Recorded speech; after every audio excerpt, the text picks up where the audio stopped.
chiefs are doing more to defend Canada than the Premier of Alberta currently is. They are speaking more strongly than the Premier of Alberta currently is. And that's insane.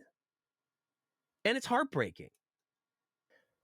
One of the most powerful moments, though, and one of the most important moments for Albertans and Canadians to hear came from the chief from Pikani Nation down south speaking, and he offers a history lesson that everybody should pay attention to.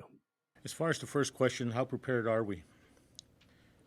Many First Nations have been in litigation for many, many, many, many years. Since the introduction of the White Paper and the assimilation of First Nations across Canada, we've had our guard up. Prior to that, we know that the Indian agents and the government of Canada ruled us like a concentration camp. Our people were not allowed to leave the reserve without a permit. And the overseer, the Indian agent, he dictated who lived and died, who ate, who didn't eat. And that's what we lived under. And many people don't know that. And so for the last 50 years, we've been in defense of our rights, of our land, our jurisdiction, our identity. When you look back at the NRTA, when it was implemented in the 1930s, First Nations couldn't get a lawyer and couldn't get legal advice. Yet they made the decision on the resources of Alberta without our input. We had nothing to say. And for over 100 years, we got nothing out of those resources until those who were lucky to have it started to fight and started to challenge. And so how prepared are we? We're very prepared. Today, every one of the First Nations you see here, we've got doctors, we've got lawyers, we've got judges, we've got crown prosecutors. We're ready. We're ready for a fight.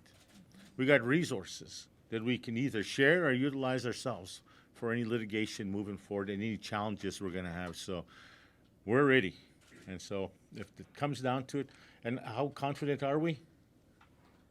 Put yourself in the moccasins of a First Nations and look at the history that we've had to go through. And ask yourself, how confident would I be for a government that's going to recognize a First Nation and give them what's rightfully theirs when today we're dealing with this in 2025? How confident are we? I'll let you answer that. But we're ready. We're ready for the fight.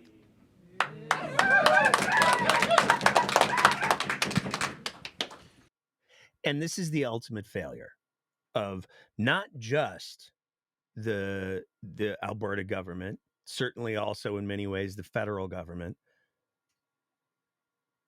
First Nations, treaty signatories, have been treated in bad faith over and over and over again. And it is not unrealistic for them to ask, as part of Truth and Reconciliation, to be treated instead in good faith. That should be the bare minimum. But it's a bare minimum that Danielle Smith and the UCP cannot bring themselves to meet.